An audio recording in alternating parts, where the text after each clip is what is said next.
Jonathan stood in the first-class line, dressed simply, a stark contrast to the luxury around him. A man watched him with disdain, unable to hide his arrogance. What happened next would leave everyone on that plane completely speechless and forever change one life. Before we continue this story, let us know where you're watching from. If you enjoy stories like this, subscribe to the channel, because tomorrow we have another special story for you. The Los Angeles International Airport was as busy as always. People coming and going, conversations blending together, and luggage rolling in all directions. In the middle of it all, a man stood calmly in the first-class line. That man was Jonathan. He was dressed in a plaid shirt, worn-out jeans, and scuffed boots. He carried a backpack that looked like it had traveled the world with him. There was nothing flashy about him, and perhaps because of that, he went unnoticed. Yet, anyone who took a closer look could sense something different about him. It wasn't just the way he dressed, but the calmness he exuded. He seemed like someone who didn't let the chaos around him affect his peace, while everyone else appeared rushed and anxious. Jonathan stood there, tranquil. He observed everything around him, as if soaking in the moment. He didn't mind the glances or the stark contrast between himself and the other passengers. Right behind him in the line was Richard Sterling. Richard was the complete opposite of Jonathan. He wore an expensive suit, polished shoes, and a cologne that demanded attention. Every movement he made seemed rehearsed, as though he wanted the world to know he was someone important. His eyes quickly scanned the line, and when they landed on Jonathan, he couldn't hold back his comment. "First class, huh?" Richard said with an ironic smile.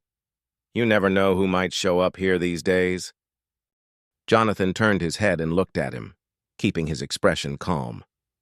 "Yeah, the world is full of surprises." Richard frowned for a moment. He seemed to expect a bigger reaction, something that would confirm what he thought about the man in front of him. But Jonathan stayed quiet, as if the comment didn't matter. Richard decided to push further. "Look," he said, chuckling softly. "Nothing personal, but you don't seem like the type who flies like this. It's rare to see someone so casual in first class." The moment to board had arrived. The first-class line began moving forward, and Jonathan and Richard, without exchanging any more words, followed with their tickets in hand. Richard, as usual, walked with firm, confident strides, while Jonathan seemed oblivious to the commotion around him, walking at the same calm pace as before. When they finally entered the plane, the unexpected happened. Upon reaching his seat, Richard checked his ticket once more, and as he looked up, he saw Jonathan settling into the seat right next to his. "You've got to be kidding me," Richard muttered, shaking his head in disbelief. He sat down beside Jonathan and let out a low chuckle, as if the situation was a joke. Of all the places possible, it had to be here. Jonathan simply looked at him with that same calm demeanor and gave a slight smile. "Looks like we're traveling together, then," he replied politely. Richard crossed his arms, trying to hide his discomfort. It wasn't just the fact that he was sitting next to Jonathan, but the thought that the man he had judged minutes ago was now sharing the same exclusive space as him. He couldn't quite explain why, but Jonathan's presence unsettled him in a way he couldn't ignore. As the economy-class passengers finished boarding, Richard decided to strike up a conversation, but not in a friendly way. "So, what do you do for a living?" he asked, with the casual tone of someone who already thought they knew the answer but wanted confirmation. Jonathan, who was adjusting his backpack under the seat in front of him, looked up and answered simply, "I work in film." Richard raised his eyebrows, as if surprised. "Oh, I see. Commercial small-time stuff." Jonathan gave a slight smile and shook his head. "Something like that?" Richard laughed. I've always found it interesting how people try to find their place. You know, but sometimes, certain spaces just aren't meant for everyone. Like first class, for instance. Jonathan looked at him for a moment, assessing the situation, but maintained his calm demeanor. I think we all have our place, Jonathan replied. And sometimes, it's exactly where we are. Richard let out a short laugh. That's nice. Kind of philosophical, even, but real life isn't that simple. Jonathan didn't respond immediately. He just turned back to the window, as if the conversation was over. But Richard wasn't done yet. You know what? Richard said, leaning slightly toward him. You might be sitting here, but there are things money can't buy. Some places will never really belong to certain people. This time, Jonathan didn't respond with words. He simply looked at him for a moment with an expression that combined patience and a certain firmness. It was the kind of look that said more than any words ever could. Richard, realizing his provocation hadn't had the desired effect, leaned back into his seat with a satisfied smile. He thought he had the upper hand in the situation. But the truth was that things were only just beginning. Richard was convinced he was in control, but Jonathan's calmness hid something he couldn't foresee. With every passing minute, what seemed like a simple conversation was turning into something much bigger. With the plane already in the air, the in-flight service began. The flight attendant moved through first class, offering drinks, and Richard made sure to be noticed. A glass of champagne, please, he said with a confident smile. Something that matches the exclusivity of this seat. The flight attendant, accustomed to demanding passengers, nodded with a professional smile. When it was Jonathan's turn, he made a simple request. Just water, please. Richard didn't miss the opportunity to comment. He looked at Jonathan with that same air of superiority and let out a chuckle. Water, he asked, almost laughing. Don't tell me you're going to waste the experience of flying first class with water. Jonathan took the bottle the flight attendant handed him and replied calmly, I'm fine with this. Sometimes, simplicity is enough. Richard narrowed his eyes, as if trying to decipher the answer, but quickly decided to push back. Yeah, I guess that works for people who settle for less. Not everyone is born to enjoy the best life has to offer. Jonathan raised the bottle and took a small sip, not responding immediately. Other passengers began to notice Richard's provocative tone, but since Jonathan appeared unbothered, no one intervened. Maybe the best is different for everyone, Jonathan finally said, with the same calmness as always. Richard didn't like the answer. He took a deep breath, trying to maintain control of the conversation. Or maybe people who say that just never had access to what really matters. Some things are beyond the reach of certain people. You know, the flight attendant, who was serving another passenger, cast a discreet glance in their direction, as if considering stepping in. But she noticed Jonathan was handling the situation well. He responded with nothing more than a slight smile, turning back to look out the window. Richard, on the other hand, didn't seem satisfied.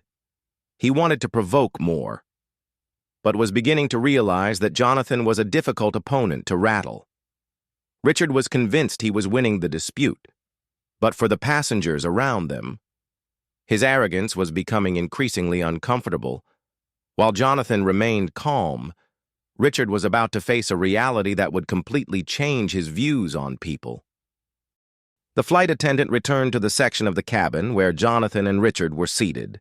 As she served another round of drinks, Richard decided to continue the conversation, or rather, his string of provocations. You know, life is like flying first class, he began, gesturing with his champagne glass. You work hard, earn your spot, and then you get to enjoy it. But some people, well, it seems like they're only here because they got lucky. Jonathan placed his water bottle on the seat tray and finally turned to face Richard. His gaze was calm, but there was something different in it now, as if he was ready to respond more directly. Luck or hard work? We all end up in the same place when the flight lands, don't we? Jonathan said, his tone serene but firm. The passengers around them, who had previously been discreetly observing, began to pay closer attention. The cabin was almost uncomfortably silent.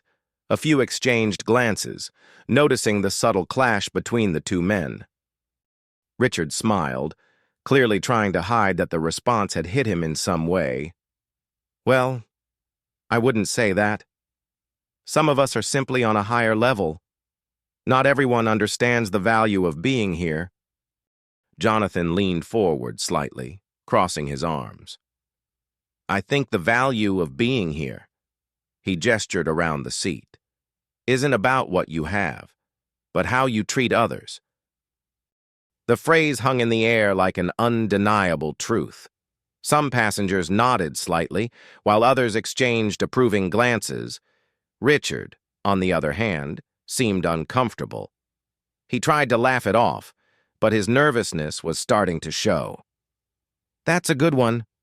First-class self-help philosophy. Maybe you should consider giving motivational talks, he said, trying to keep his tone sarcastic. Jonathan simply gave a short smile and turned back to face forward, ending the conversation without saying anything more. His silence, however, seemed to enrage Richard even more. His confidence was eroding. He needed a different angle of attack, something sharper, something crueler. You know, Richard pressed on, his voice now laced with a subtle venom. I've met a lot of people like you, people who come from those places. They arrive here with nothing and think a little luck entitles them to a seat at the table with their betters. The atmosphere in first class turned icy. The comment had crossed a line from classist snobbery into something far uglier, tainted with prejudice. A couple sitting a few rows behind a white man and his Asian wife exchanged a look of stunned disbelief. They stared at Richard not with annoyance, but with pure disgust. Jonathan turned back, and this time, there was no patience left in his eyes. They were sharp, piercing. Those places, he repeated, his voice low and clear. What places are you talking about? Richard. Richard seemed momentarily flustered by the direct question, but his arrogance took over. Oh, you know, places where people have to claw their way up. Places that don't have the same standards we do here. Jonathan shook his head slowly, a sad smile touching his lips. I've noticed that sometimes the people who talk the most about what they have are the ones who feel the emptiest inside. The words hung in the air for a few seconds, and Richard seemed momentarily stunned, struggling to find a response. He opened his mouth, but couldn't immediately form the right words. Look, I don't mean to be rude, Richard said finally, recovering. But the world is competitive. If you don't show what you have, people will ignore you. That's just how things work. Jonathan leaned back in his seat and replied calmly, but every word was a dagger to Richard's ego. Maybe, but I think true success doesn't need to be shouted about. It speaks for itself. By this point, many passengers were now fully tuned into the exchange. An older man sitting nearby turned to observe more closely, shaking his head as if to express disapproval of Richard's behavior. Richard, aware of the stares, tried to hide his irritation, but instead of backing down, he threw out another jab, a desperate one. Cheap philosophy. It might sound nice, but the real world doesn't work that way. Jonathan looked at him, still maintaining the same tranquil expression. The real world is made by people, Richard. And in the end, how we treat others says more about who we are than anything else. It says more than the suit you wear, or the place you think I come from." Richard was visibly uncomfortable with the response. He glanced around, noticing that the passenger's attention was no longer in his favor. He was beginning to realize that his strategy of dominance wasn't working. He had started a fight, but he was now losing on every front, and he didn't yet know that this game was about to be flipped in a way more spectacular and ruthless than he could ever imagine. The tension in the cabin was palpable. Richard crossed his arms, trying to mask the discomfort caused by Jonathan's words, but his irritation was starting to show. He felt the eyes of the other passengers on him, judging him. Instead of backing down, he decided to double down, his voice dripping with venom. "You know, the real problem with this country," Richard spat, leaning in close, "is that we let people like you get too comfortable. You come here, you take a seat at the table, and you forget your place." A collective gasp went through the nearby rows. The comment was no longer veiled, it was a direct, ugly assault. Jonathan didn't flinch. He simply held Richard's gaze, his own eyes turning cold as ice. "People like me?" he asked, his voice dangerously quiet. Before Richard could answer, the flight attendant approached their row again. This time, however, she wasn't offering drinks. She held a small, discreet tablet and stopped beside Jonathan's seat. "Excuse me, sir," she said, her tone professional but deferential. "My apologies for the interruption. Mr.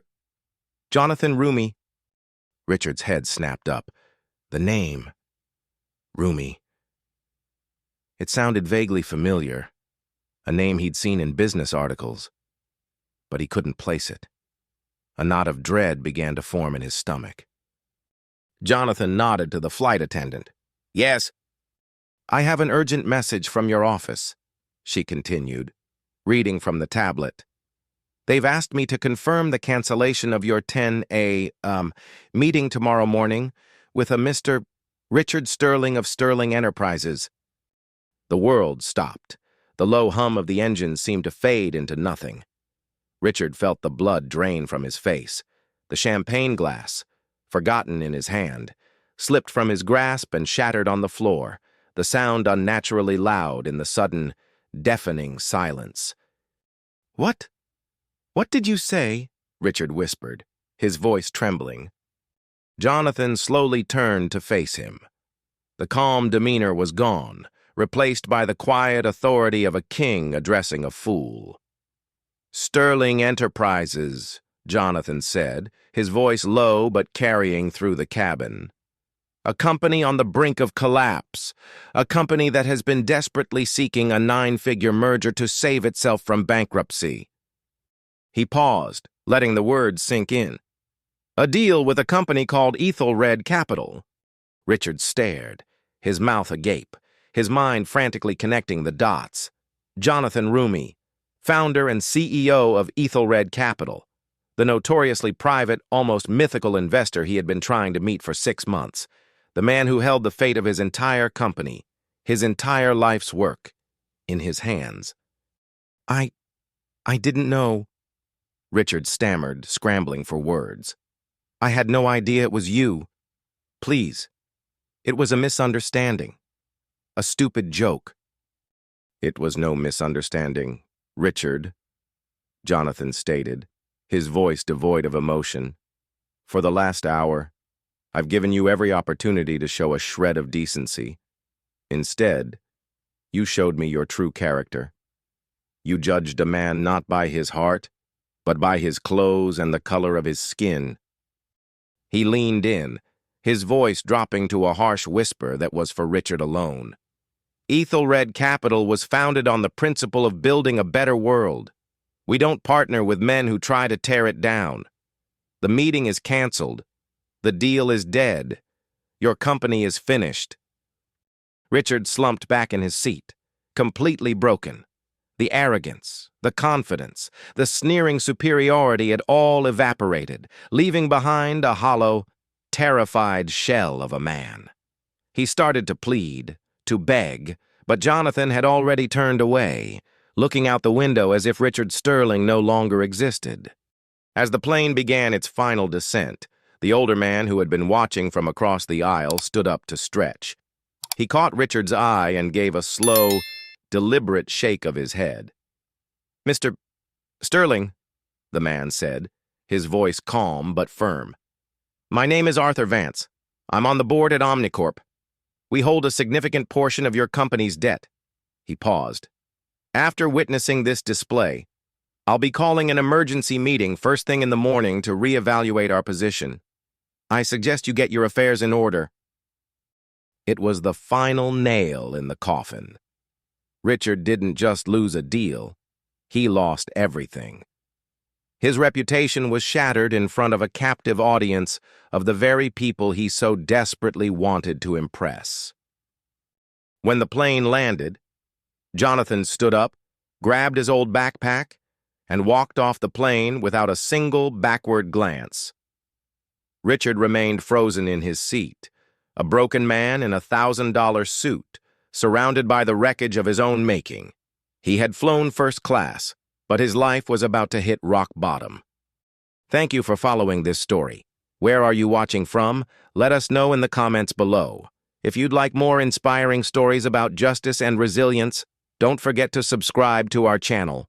We'll be back tomorrow with another must-see story you won't want to miss.